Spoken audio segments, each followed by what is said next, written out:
دنیا اس وقت بارود کے ڈھیر پر کھڑی ہے اور ڈونلڈ ٹرمپ کے حالیہ اقدامات نے جلتی پر تیل کا کام کیا ہے۔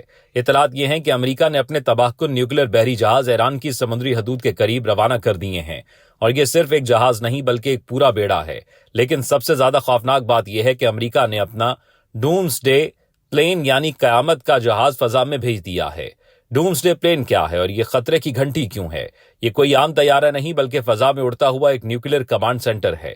اس کا مقصد یہ ہے کہ اگر زمین پر موجود امریکی نیوکلیر مراکز تباہ ہو جائیں یا کسی EMP حملے میں ناکارہ ہو جائیں تو یہ جہاز فضا سے ہی ایٹمی جنگ کا کنٹرول کرے گا۔ یہ طیارہ براہ راست ICBM intercontinental ballistic missile fire کرنے کی صلاحیت رکھتا ہے۔ اس کی روانگی کا صاف مطلب یہ ہے کہ امریکہ اب نیوکلیر جنگ کو صرف ایک آپشن نہیں بلکہ ایک حقیقت سمجھ کر تیاری کر رہا ہے۔ امریکہ کی بدحواسی اور معاشی تباہی امریکہ اس وقت چومکی لڑائی لڑ رہا ہے۔ ایک طرف اس کی سٹاک مارکیٹ کریش ہو رہی ہے اور ٹریلینز ڈالرز ڈوب چکے ہیں، تو دوسری طرف تیل کی قیمتیں آسمان سے باتیں کر رہی ہیں۔ برطانیہ جیسے قریبی اتحادی نے اپنے ہاتھ کھینچ لیے ہیں اور اپنا ایئر کرافٹ کیریئر بھیجنے کا ارادہ ترک کر دیا ہے۔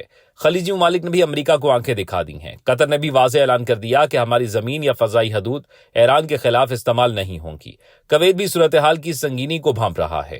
چین پس پردہ ایران کو ڈرون ٹیکنالوجی فراہم کر کے امریکی نیوی کو بے بس کر چکا ہے۔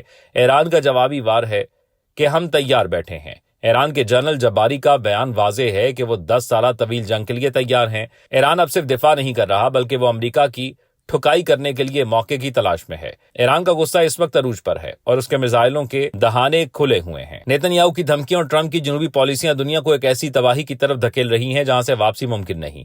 اگر امریکہ نے اپنی معاشی اور سیاسی ناکامی کو چھپانے کے لیے نیوکلیر بٹن دبا دیا تو یہ صرف ایران کی نہیں بلکہ پوری دنیا کی تباہی ہوگی۔